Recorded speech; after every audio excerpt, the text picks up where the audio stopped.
Hi there, everyone. Thanks for stopping by to my talk today, and thank you to Marcy and Aaron for the invite to come and present today. Marcy and Aaron have been kind enough to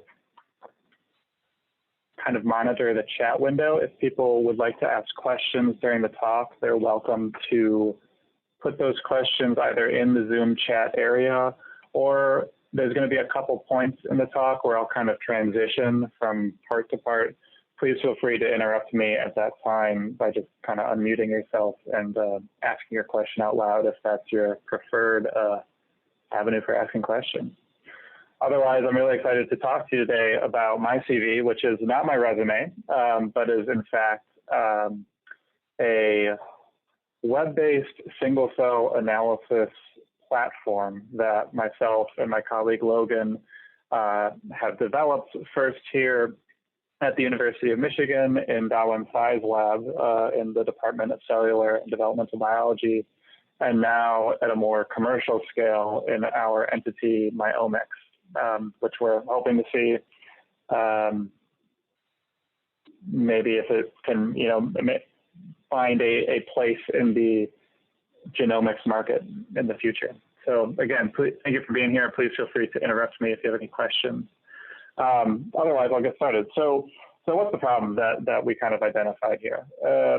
I've been working with single cell sequencing experiments both at the bench and at the computer for the past 5 years or so as a PhD student at the University of Michigan.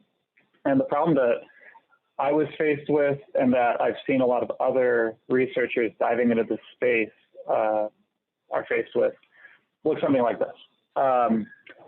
There are a lot of commercial tools and avenues available to researchers in order to perform single cell sequencing experiments where they are able to measure the expression of genes across tens of thousands to hundreds of thousands of cells at a time in a single experiment even.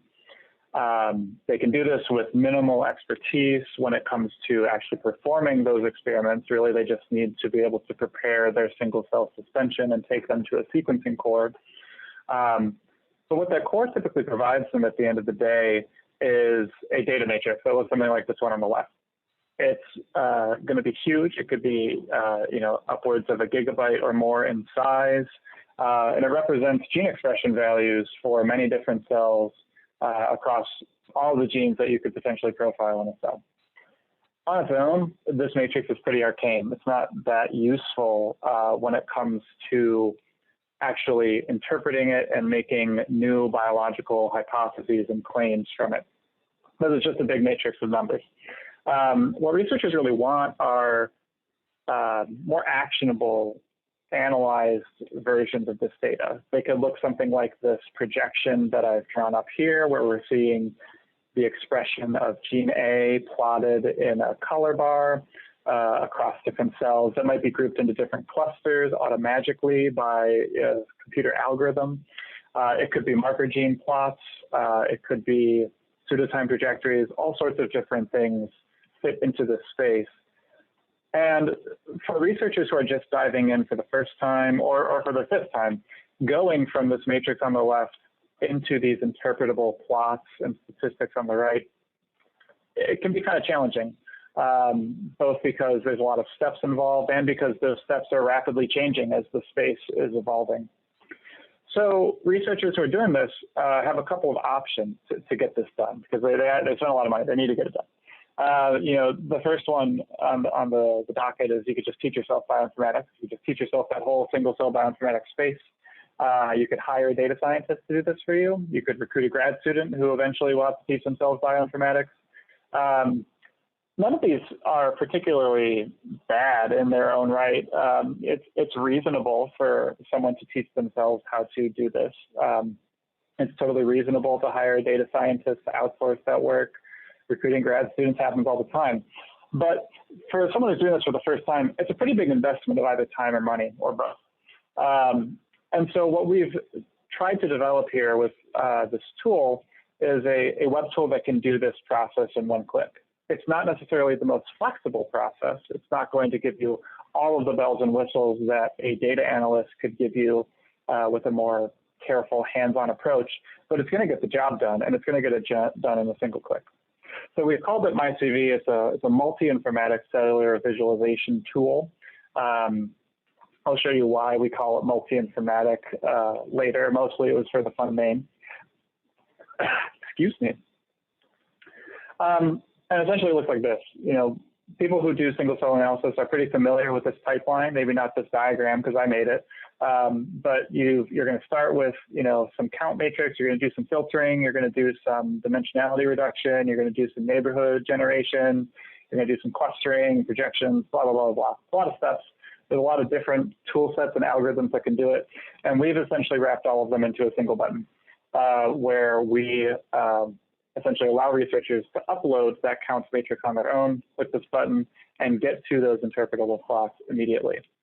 And those plots don't just look like, you know, a file full of, you know, pictures, but in fact can look, they can take a couple of forms with our tool. So we have developed a way to auto-generate these PDF summaries where information about clustering, about batch correction of multiple samples, about the literature context surrounding different marker genes that can be automatically identified in your sample, all can be put together so that a researcher who's doing this for the first time can, in a matter of, you know, 5 to 10 minutes, click a button, go grab a coffee, and come back to a printed out report with all of the highlights of their data from an automatic perspective. And not only can they do that, but they can also take advantage of a variety of interactive tools through the web tool, which I'm going to try and share with you now. So this is live currently, the web tool. It's not the prettiest thing, but it's pretty enough that you can use it.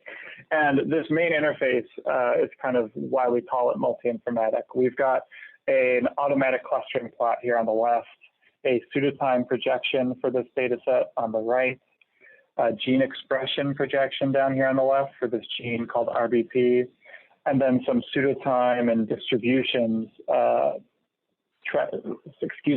pseudotime trends and expression distributions over here on the right.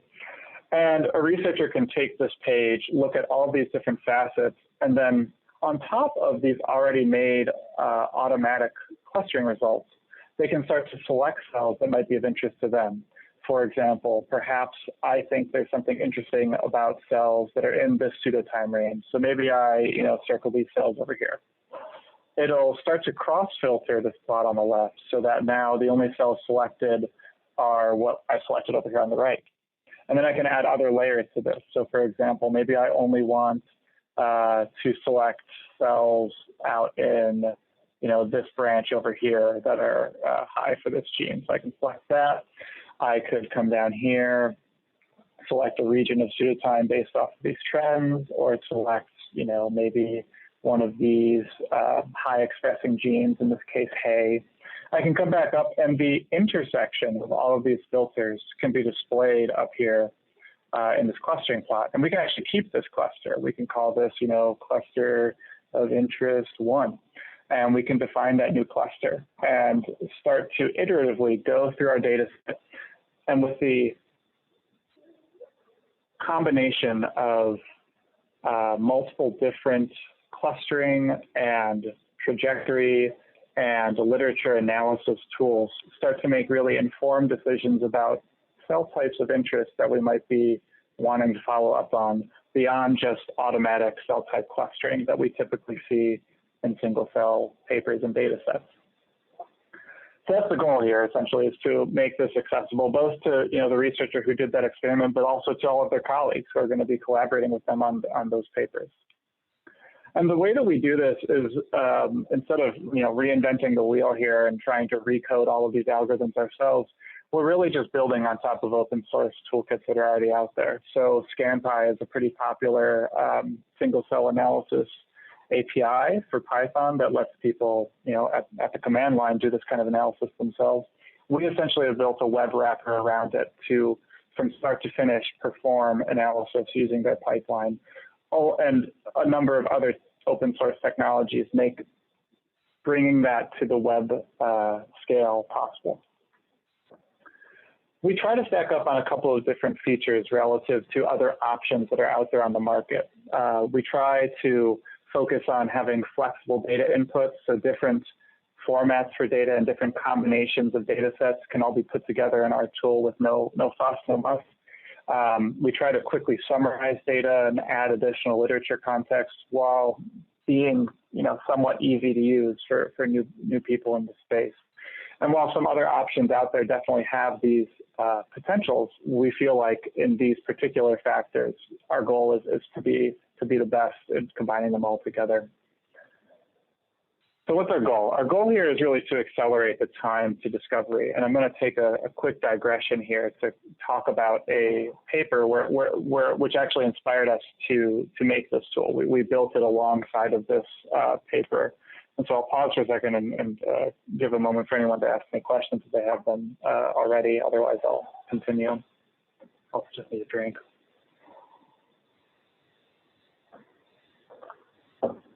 Excellent. So this paper is a self-plug. So I worked on this over the past couple of years in Darwin Science Lab. And this picture on the left is one of the many different in situ RNA stains of the developing fruit fly brain that we used MyCV to help us design and inform our decisions about which genes to probe and spend money on expensive RNA probes for. So this project, the reason we embarked on it is because our lab feels that neural circuits are very complex, and we're not the only lab that feels this way. The whole field of neuroscience feels this way. How we think is largely dependent upon how different neurons wire together. And not only do we have to think about how neurons wire together, like in this diagram on the left or in this electrical circuit on the right, we also need to think about what those components are that are wiring together. So down here on the left, we've got a whole bunch of differently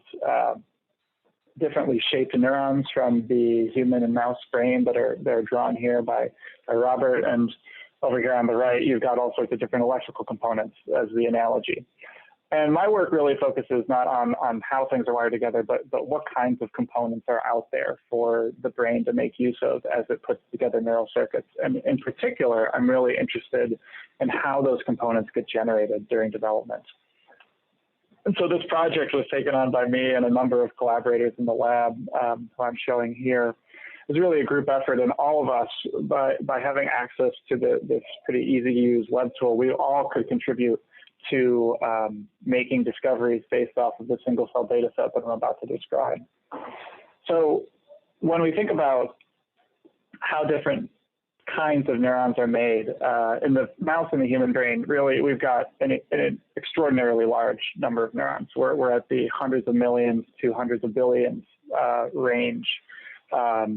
And that's really challenging for one grad student to tackle, or even 100 grad students to tackle. So we looked for a simpler model organism to try and use as a model for how different neural components get made. And we found we're pretty lucky, because in the fruit fly, there's a pretty small subset of neural stem cells, we call them type 2 neuroblasts, that generate neurons in a way that's very similar to how the human and mouse brain generate neurons. The similarity here is that this type 2 neuroblast, or type 2 stem cell, generates cells that are called intermediate neural progenitors, or just progenitors, if you want to call them for short. And those progenitors actually have stem cell-like properties, insofar as they can self-renew over multiple cycles while still spitting out neurons at the other end, as opposed to even simpler model organisms, which just have a single stem cell essentially making neurons instead of making progenitors that make more neurons. So in the human brain, the mouse brain, we've got stem cells that make progenitors that make neurons. In the fruit fly brain, we've got a few that work that way, and we decided to investigate that small subset of stem cells in the fruit fly brain during development. So this doesn't look like a fruit fly on the left. It's actually one of the fruit fly babies, so a larva that's a little wandering worm. What we did is we genetically engineered it so that we could label just the stem cells and neurons that come out of those stem cells with a essentially a neon green reporter, so that they would light up green. We took a ton of those brains out, we dissected them, made a single cell dissociation, did a FACS sort on them to just enrich for the labeled cells that was positive for our genetic label. and then did droplet encapsulation and mRNA capture. We used the 10x Chromium platform. And then finally, we did library prep and sequencing, which gave us a matrix that looked something like this on the right. And other people who have done single cell experiments, they know this pipeline. This is pretty par for the course these days.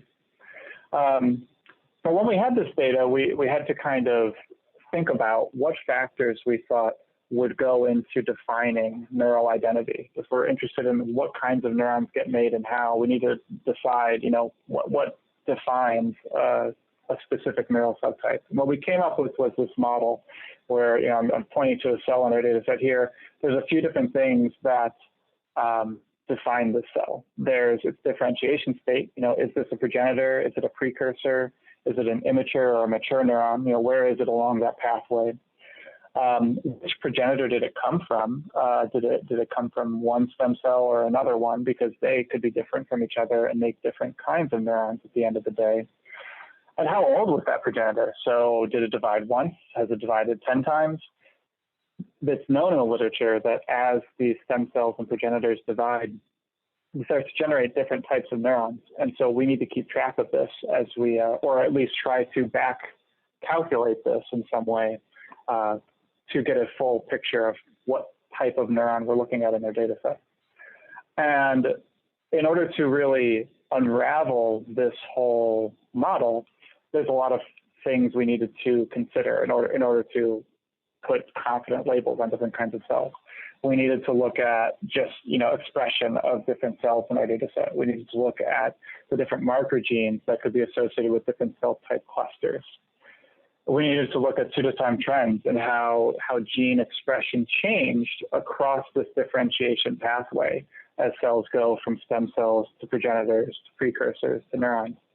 And then after all of that kind of in silico analysis, we then need to go back to the brain and be like, okay, does any of that computational work actually have evidence in the physical tissue? And so we had to do quite a lot of in situ validation, which winds up being pretty expensive and time consuming, especially if you are not looking at the right features in your single cell data set to inform decisions about what to investigate in situ. And so our tool here essentially allowed me and other people on this team to look at these trends, look at these expression patterns, look at these marker genes, and all collaborate and come up with decisions about what the best next steps would be as we thought about in situ experiments. So I'm just going to walk through a really small fragment of this paper to kind of show what this paradigm of looking at single cell data together and then coming up with your in situ experiments looks like in our hands. And the factor that I'm going to show you is basically this part of the model, this differentiation state of the model. When we did this single cell experiment, we got all sorts of cells in our population. We got stem cells, we got progenitors, we got precursors and neurons of different ages. And we needed to kind of back calculate what ones we were looking at and then identify either using both known markers and then potentially identifying new markers. And the way that we tried to do that was to model a pseudotime trajectory across our data set because we know that we collected cells along this kind of uniformly along this differentiation pathway. We were going to get cells at all these different points. So we picked a starter cell based off of some known marker genes for stem cells and fit a trajectory using an algorithm called Palantir, which is what we use in the MyCV tool. That essentially showed us that early on in pseudotime, we've got progenitors, and then we move on to these precursors, we call them GMCs, and then immature and maturing neurons. And these canonical markers I'm showing you here in B and C were known previously in the literature to mark these different subtypes, at least to some extent. So cyclin E, if we look at B, is in cyan. DAP is in yellow. It marks GMCs and some immature neurons. And NSIB marks neurons. And what we can see, through this multicolor MyCV plot is kind of where these genes turn on and off across the UMAP projection of this data set. And we can also look and see how they project along these pseudotime trends if we kind of model a smooth curve along it. And we can actually identify peaks where these different cell types are in pseudotime, which is really useful, both to validate the prior knowledge about these canonical markers, but then also to identify new markers. So we looked at all of these different states. The one I'm going to show you here is this immature neuron state, which is kind of interesting because it's really a transient state. It comes about right after a precursor divides to give birth to two immature neurons. And then those immature neurons, they don't divide again. They just eventually mature on their own by increasing expression of neuron fate-defining genes.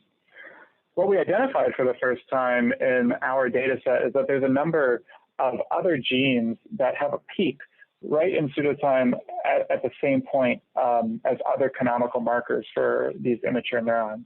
In particular, this enhancer of split M6 and this rim binding protein RBP, which I'm showing you both here in this trend plot and up here in this multicolor UMAP expression. Excuse me. And so we identified these through some automatic clustering of these gene trends, and we were really intrigued because no one had described them in the literature before as being useful for anything, really. And so we decided for this enhancer split M6 in particular to go and actually do some in situ experiments to see, A, is this actually expressed in neurons, and B, how is it expressed relative to other marker genes like HEY, which is a canonical marker for immature neurons, because as we can see up here in L, where we plot HEY in cyan and enhancer split M6 in magenta, in this immature neuron pool that I'm outlining here, some of the cells are only positive for HEY, some are only positive for enhancer split, and some are positive for both. And so we're curious about spatially in the brain what that looks like. And so the pictures might be a little bit small, but what I'm showing you here is in situ RNA staining of a number of these different genes. So in this top row here, we're looking at TAG-BFP, which marks our cells of interest. It's a genetic marker. NSIB in magenta, which marks mature neurons, which you don't see in any of the outlined areas. It's good. We're looking at immature neurons then. HEY in yellow and enhancer split in cyan. And what we can see in this top plot is essentially that there are some cells that co-express HEY and enhancer split, and some cells that only express enhancer split, like down here in the bottom group, which kind of validates what we see in L. However, in a different part of the fly brain, in this bottom row, we can see that there is a subset of the cells of interest that are HEY positive and enhancer split positive, and a different subset of these cells that are just HEY positive. They're not positive for the new gene that we identified here. And so, again, it validates what we see in the data set, and it tells us that these two different genes that are expressed in immature neurons are probably combinatorially defining these immature neural subtypes. And they're working differently in different stem cell lineages because spatially in different parts of the brain, we see different co-expression patterns. And we're really intrigued by this, and we're going to be following it up with some more functional studies later, which, of course, take a lot more work. So that's kind of just a brief overview of how we can kind of use tools like this to inform the decisions that we need to make to do not future, but kind of the next step experiments like in situ staining, functional validation, and so on and so forth. But sometimes they're missed in single cell papers that sometimes get glossed over because the computational work can be so challenging in and of its own right. So I'm going to take a brief pause, take another sip. If there's any questions, I'm happy to take them now. Otherwise, I'll briefly talk about kind of what's next in the pipeline for our single cell analysis tool, and then open the floor for some more general questions and feedback.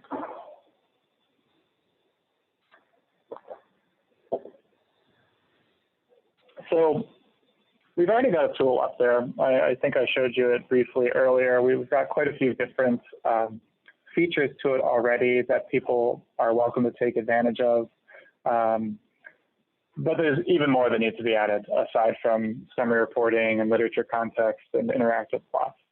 And one of the most critical ones that we've started to identify by talking with a lot of potential customers and collaborators is a challenge that I think a lot of people doing single cell and other bioinformatic analysis face, which is the lack of a really robust way to collaborate with one another. Typically, at least before we had made this tool, and even now because it's not really implemented yet, the way that I would collaborate with other people and ask them for feedback would be to send them my data set, maybe analyzed, maybe raw, send it out by email or over Box or something to a lot of different people, let them play with it, analyze it, annotate it how they like, and then wait for them to send me back their analyzed versions or their comments or feedback, via email. And putting this all together, synthesizing this, takes time. It's a little bit messy because there's lots of copies of the data set running around. Emails don't really like sending gigabyte-sized data sets anyway. Makes Nigel really sad. So what we've kind of envisioned here is a more collaborative approach where through our web tool, through MyCV, what I can do is upload my data set, analyze it, and then click a share button, which gives access to other people like Logan and Sarah and Kayvon and Manjah here. And after giving these people access, what we can do is keep track of all of the changes that they make to the data set on their end while keeping my version intact. So I get to have kind of the master copy, and everyone that I share it with gets access to it and can play with it, reanalyze it, add annotations, change filters, whatever. But essentially those are separate layers or separate views of the data that I can then click through and kind of compare and contrast with my own data right in a single portal. So that as this number of collaborators grows, we don't need to keep sending out data again and again and keeping track of who has what version. Everyone's building on top of Nigel's master version. And we all get to work on top of that in an efficient setting. That's kind of our vision for it. We expect to implement this, and we're definitely open to suggestions because all of you in the community who might be working on this sort of project probably have your own thoughts about how this could be made really intuitive and useful. So we'd love to hear your thoughts about the strategy and what you think would be helpful. On top of our collaboration tools, we know that multimodal data sets are the next big thing. Everyone and their brother wants to do single cell RNA-seq and single cell ATAC-seq in the same cell. And some of the great commercial entities out there like 10x have made this possible. And so we're hoping to start adding support for that within our own platform, since ScanPy already does, and likewise with spatial omics data sets that look at gene expression across tissue slides and other media. We're also hoping to make some performance enhancements that we're going to be pushing back to open source projects like ScanPy and Data that we build on top of, because those projects, as great as they are really meant for one person to run with on a big fat computer. And when you start getting into data sets in the 500,000 to million cell range, their efficiency could definitely be improved. And here at we've heard other talks from great researchers like Bo Lee who have taken on the task of trying to reinvent that to make it web scale or more efficient. We're hoping to do the same and push those back to these already popular projects. And we'd love to know what else that you in the community feel could be useful in a tool like this, or if you feel like this is kind of a waste of effort, honestly, because you don't think it's that useful on its own. We'd love to hear from you and get your feedback. So it's a pretty short talk. I've got a colleague who's giving group meeting after this, so I made it a little bit short. So I'll stop here and open the floor for any questions or comments. Or if people want me to continue discussing any particular aspects of it, I'm happy to talk more about that paper or live demo more of the features that I've started to outline here. Thanks, guys.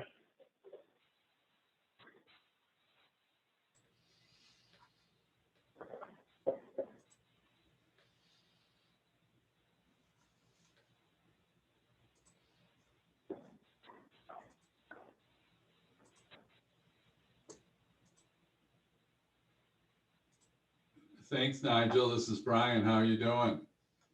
I'm doing great. How are you? Let's see if I can get my camera going here. I had another one. Let's see. Paste.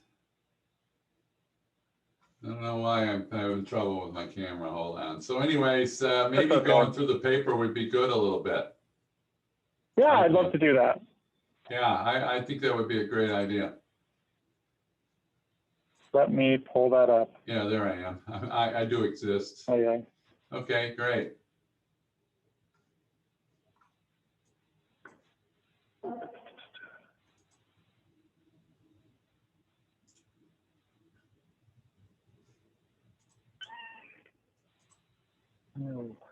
One moment.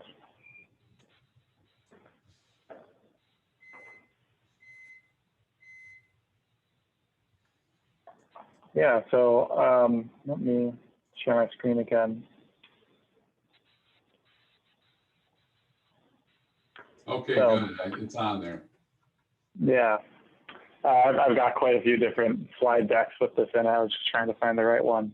So, yeah, I'd love to talk a little bit more about some of the, I think, interesting challenges that this kind of analysis paradigm helped us to get over.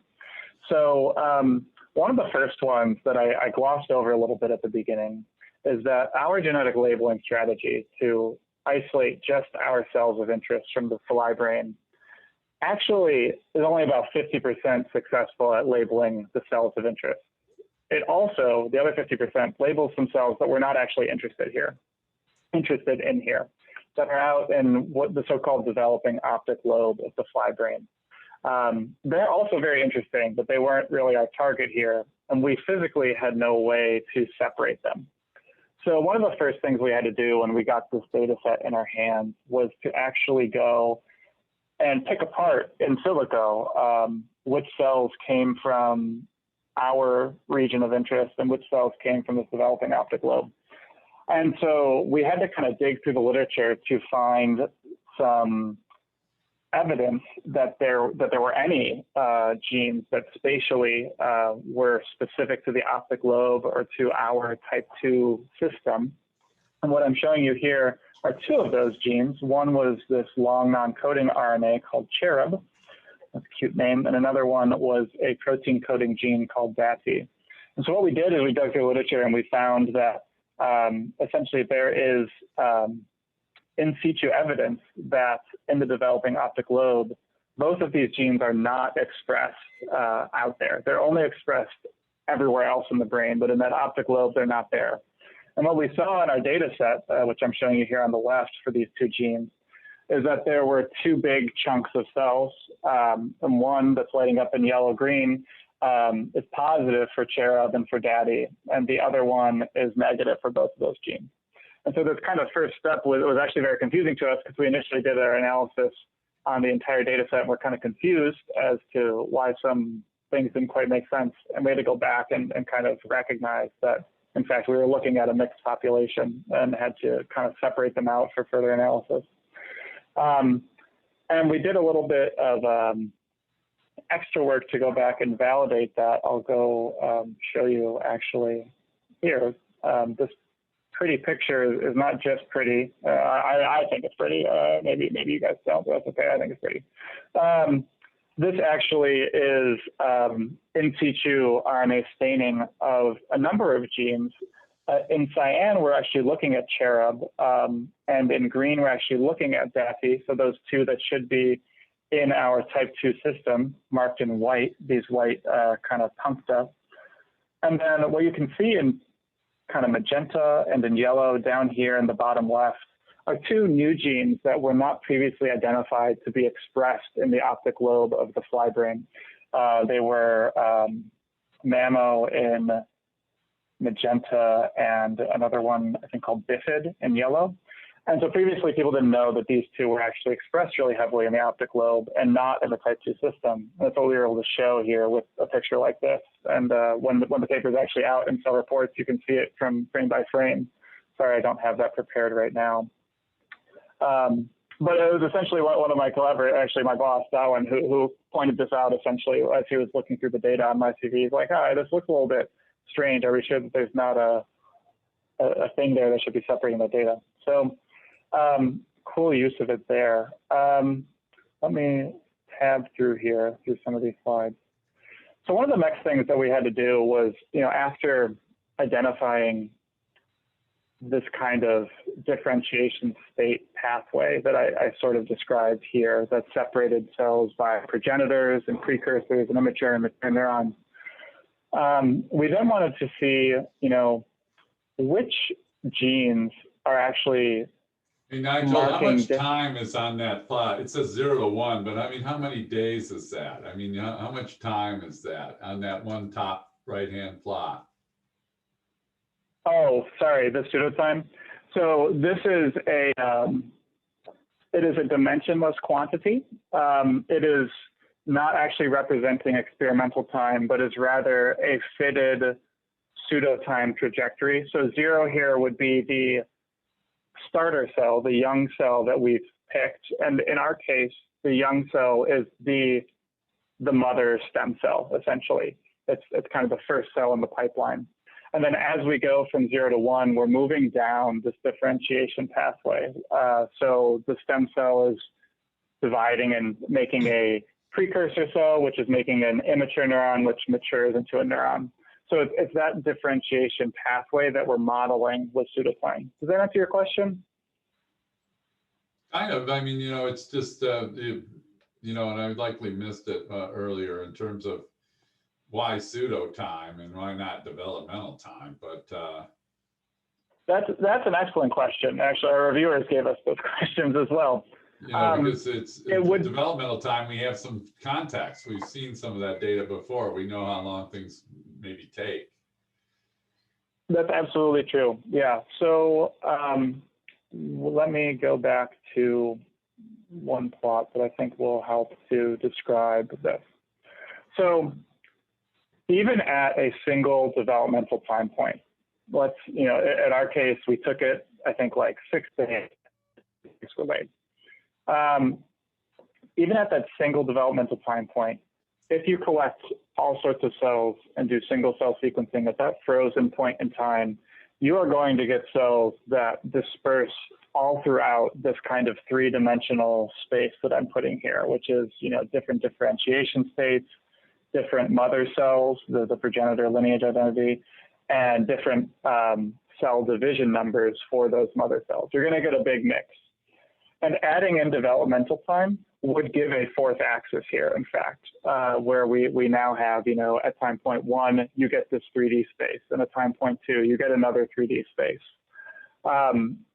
It's not that we didn't want to tackle that, it's that we kind of wanted to see what this pipeline should look like for even just a single snapshot and what information we can reliably extract from even a single snapshot before we took on now repeating this experiment 6 or 7 times throughout development and stitching all of those data sets together.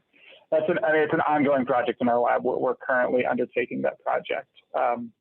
We just found, essentially doing it at one time point, there was such a richness of data here. We kind of just made a story out of it to start. Hopefully that answers that question a little bit. Well, it's a great point, though. I mean, as you think about it, that at one point in time, there's likely different trajectories of different developmental, morphological, kind of correlates that, it's not like every cell in there is at the same exact developmental state in one point in time. So it's actually an interesting thing. Yeah, it's a big mix for sure. Yeah, thanks. No problem. I'm not sure if someone else was asking a question there. I thought I heard someone on the mic, but I could be wrong. No, that's okay. Yeah, so, after we tried to kind of lay things out on one axis, we kind of had to go and start looking at the other axes then independently.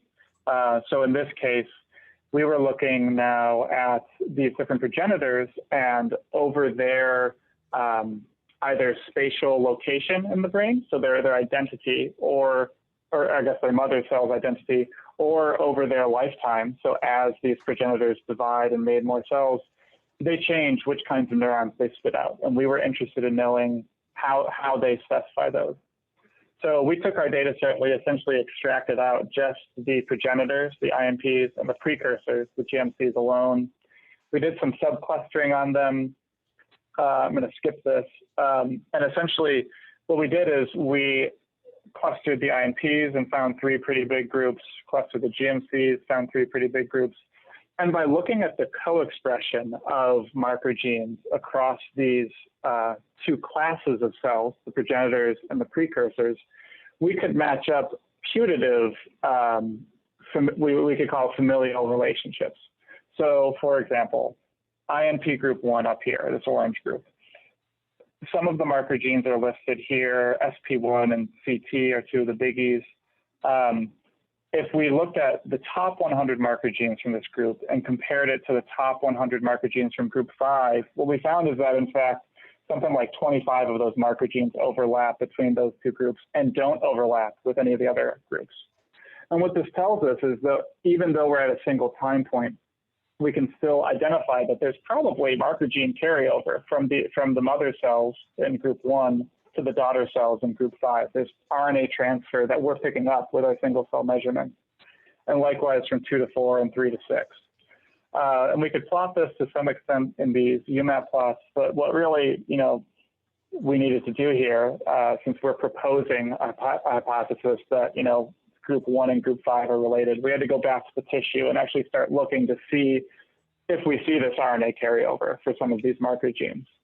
So for example, this gene SP1 we saw was in INP group 1 and in precursor GMC group 5. We then went back into the brain and we generated some expensive SP1 RNA probes. We threw them on the brain to see where that RNA was expressed. And we really carefully compared its expression pattern with another known gene that was expressed in the so-called early or young INPs that we suspected SP1 was also expressed in. That RNA was called dicate. And what we did essentially was we found that, what is this middle set of images here, what I'm outlining in group 1 is the progenitors, the mother cells, and in group 2 and 3 are 2 unique groups of daughter cells that either express dicate or SP1, showing us that while these mother cells can share both a canonical and a new marker that we've identified, SP1, they can generate progeny, daughter cells, that are actually unique from one another. These 2 RNAs can segregate. And we go through in the paper and we essentially go through gene by gene and start doing this again and again for different marker genes that we identify for these different groups up here, like TFAP2 for group 2 and FAST3 for group 3.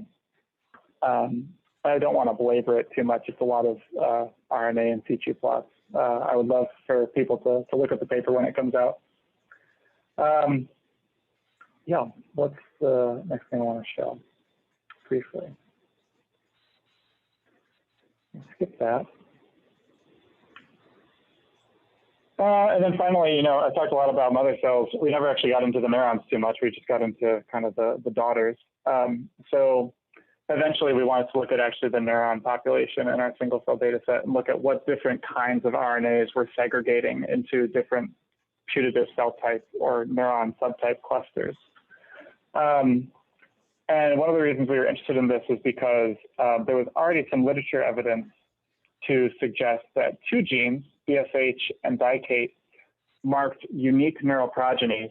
And what we saw in our data set from the RNA level is that BSH and dicate do in fact segregate from each other, but SP1 also is expressed in those mother cells and marks a unique neural progeny. And all 3 of these unique neural progenies, SP1, BSH, and dicate, are positive for a 4th gene called SOX102F, a transcription factor. We were curious, the single cell data set tells us that this is the case. We were curious if in situ we actually could recapitulate that. So that's what we tried to do here. We have pretty weak SOX102F antibody staining. Here we're looking at antibodies, not RNA anymore. But what we found in the tissue is essentially that we can identify cells that are positive for SOX102F and positive for doxin, which is a proxy for dicate, as well as a different set of cells that are positive for SOX102F and positive for BSH, which are unique neural progenies. So this is kind of the process we went through. We described some of these findings further in the paper. So that's kind of the process we went through. We look at the single cell data together. We all kind of collaborate and find patterns that we think are worth investigating further. And then we toss them back to Nigel, who goes and tries to do these in situ experiments.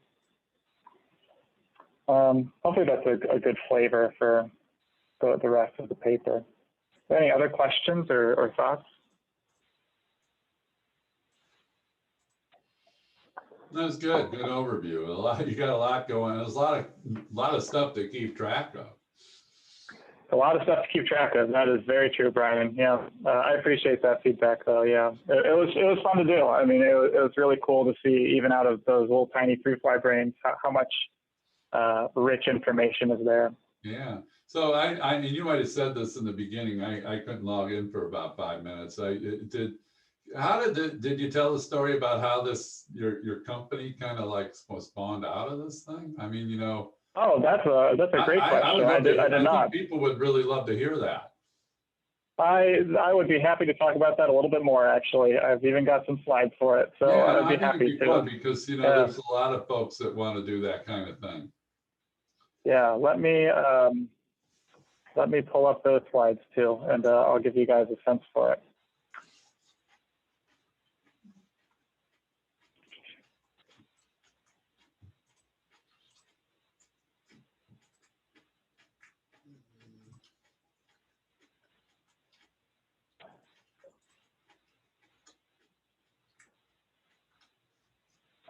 So, you know, when I started getting into the kind of end phase of my research project and was preparing my paper, was finishing up the first beta version of the software to just put up with the paper, I started to look more closely at the whole single cell ecosystem, what's going on from start to finish. And it looks something like this. And this is a company diagram I put together. There's quite a lot of players in the space that is rapidly commercializing. There are people who sell the sequencing reagents. There are people where I would say a lot of the biggest activity has been is companies that are actually generating these single cell libraries. 10x is the big name here, but we all have heard of Fluidigm and Celsi and others. There's people who sequence these libraries. And then we get into the analysis side on the right here. There's some companies and some tools that you can use to actually map the sequencing data.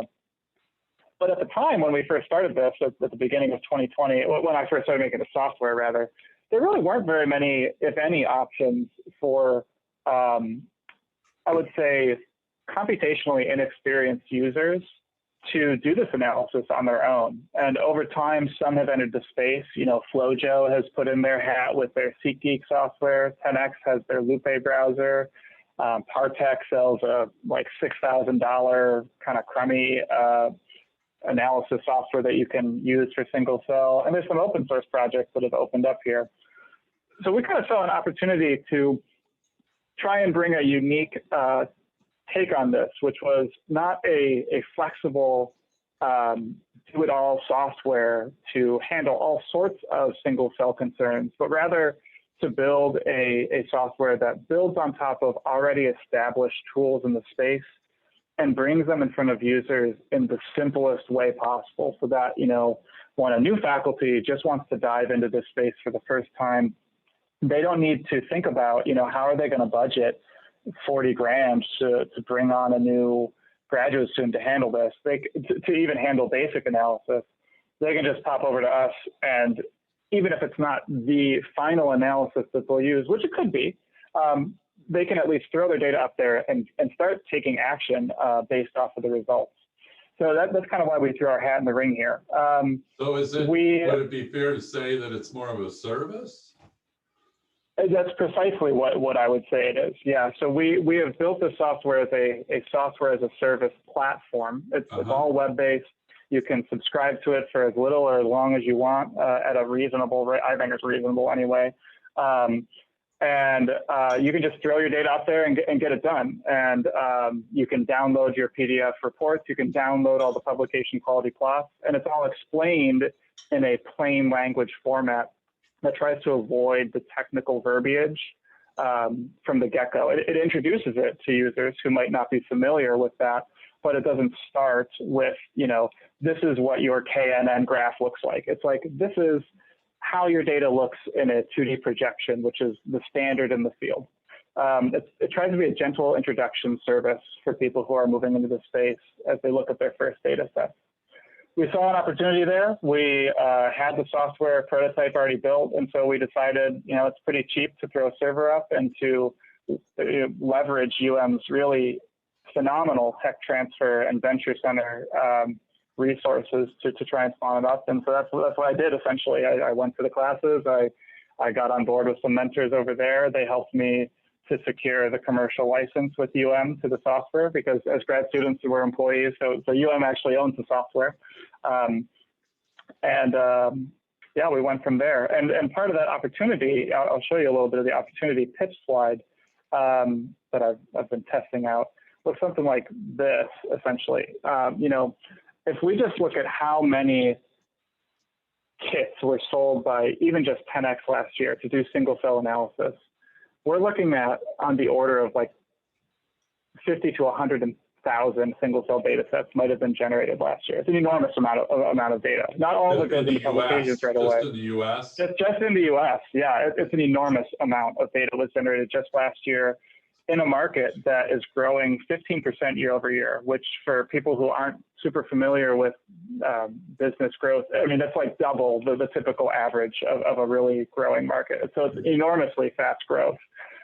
And so if we just think about how many data sets were generated, an experienced data analyst, we estimate might take 20 hours to do a really thorough basic analysis on a data set, hands-on. And at the typical rate, you would pay someone to do that. At least $160 million was spent by researchers last year just for basic analysis by really competent, trained analysts, which is great. I mean, it's great that market's there. And we're definitely underestimating here, because no one who's publishing a single cell data set only spends 20 hours on that work, right? I mean, for me, it was hundreds of hours. So even just for this basic analysis, there's really a great market opportunity there to provide a cheaper service to get people on board and doing this first analysis. And so we identified that. We did the market research to kind of estimate this, to see if there's a business case for it, because if there's no market, it's not worth trying to commercialize. And that kind of gave me and Logan the thrust we needed to know that this was worth, throwing our hat in the ring for. We started to get beta users here at and at a sequencing core at OSU. We're looking for more beta users. We're happy to give out access to this tool to anyone who wants to contact us to try it out for their own work, because we want to see what users like and if there's really commercial viability here, or if it's really just a service people would use once and never touch again, because that's, it's definitely something that could happen. But our main thrust here is we don't want to provide the full analysis experience that any person could ever possibly need. We really want to cater to the biologists who did this experiment at the bench, who want to look at the data that they generated themselves and might not have the computational expertise and the hundreds of hours they need to learn how to do it themselves. We want to give them that accessibility. That's kind of why we got into it. And if anyone wants more information about how I went through this process, who I talked to get support, please follow up with me now or by email. I'm happy to point you in the right direction, because that was definitely a challenge, just identifying what resources and Ann Arbor had for this, which are abundant, as I guess what I'll say. The state of Michigan really supports startups, and it's been a huge, huge boon. Yeah, it's really neat. Thank you for that question. So would the customers be individual labs then that would pay off of a grant or a contract or discretionary funds? I mean, is that how, as opposed to a site license kind of bigger thing? That's a great question. So we've tried to keep it really simple. Right at this particular moment, we have a subscription-based service. You can go up there with a P card if you want and just throw it in. I think our launch pricing right now is like $30 a month, which is more than Spotify, but it's our comparable competitor, Parset Flow, costs $6,000 a year. So you can go up there with a P card, do it. We can invoice, and you can pay off of grants. Yeah, it's a little bit complicated because I'm still a grad student, so there's a little bit of extra paperwork that goes into doing business with us right now. So here at UM, we're not trying to aggressively sell at this moment. We're really just trying to get as many users using the tool, giving us feedback as they like it. Yeah. Yeah, that's helpful. So those other, in that one diagram you showed, which had, kind of the end analysis point where you had all those competitors in there. Mm-hmm. Are those, is there some kind of clear differentiation between you guys and the rest of those as a software as a service, or you mentioned price? I mean, it's down to the special sauce. And what's the special sauce I think that you guys have? That's an excellent question. Let me go back to that just so that we're all on the same page here. So what's the special sauce? The unique differentiator for us right now is that we are trying to provide a really first-class web tool that builds on top of already established tools. So our competitors like Partech and 10x and Flojo, they are basically reinventing the analysis wheel. They're doing all the work from the ground up, offering full software licenses where you have to install software, use their own black box tools, and so on and so forth at pretty high price, or in the case of 10x, which is currently offering their service for free, maybe not in the most intuitive fashion and without a lot of the extra fixings that we're offering, like being able to take data from many different formats or adding literature context and quickly summarizing data.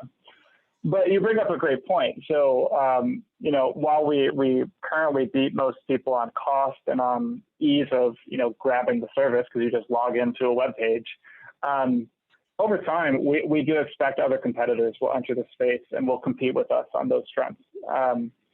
That's American capitalism for you. And it's good in this space because we want the tool to be the best. And if someone else comes out with a better tool, we will compete with them. And if they win, more power to them. It means that we all do better analysis. We're not trying to reinvent the wheel here. And secret sauce is just building on top of open source so that the tools that you're using, you can just directly cite. You could cite MyCV, but we also, let me show you, we write the method section for you, and it references all of the different tools in the literature that we make use of. So researchers who are doing this for the first time and writing a grant to propose new experiments, but maybe don't know the verbiage, this is their draft. They just throw this right in there, and they already can explain intelligently to other people what tools they're using. They're already vetted by our peers. As opposed to, we use 10x Lupe, which is a black box that, it works. There's nothing wrong with that. It's just different. And we hope people feel it's better. That's cool. That's a great question. It's very, it's inspiring. It's great to see, how you're turning your thesis work into something more, and how, you're getting, learning about all these different things like the transfer and the IP piece and startup. It's really fantastic. Good for you. It's been a great trip. And anyone who is thinking about learning more about entrepreneurship as a PhD or graduate student, I can't recommend it enough. It's a different world out there. And I think it'd be great if we got more exposure. It truly is. It truly is. I was just talking to Drew Bennett and Ed Paganini and some of those guys that you know pretty well yesterday about, promoting that more in the basic sciences, including our own department. So it's very timely. Any other questions? Well, I appreciate that. Okay, I think, Marcy, anything else you want to say or announcements for the future? Nope, I just want to thank Nigel for talking with us today, and thanks everyone for attending, and look forward to seeing everyone here next week. Yeah, it was really thank you all for giving me the attention. Appreciate it so much, guys. I called in late, but Nigel, I caught up at the end. Thanks a lot.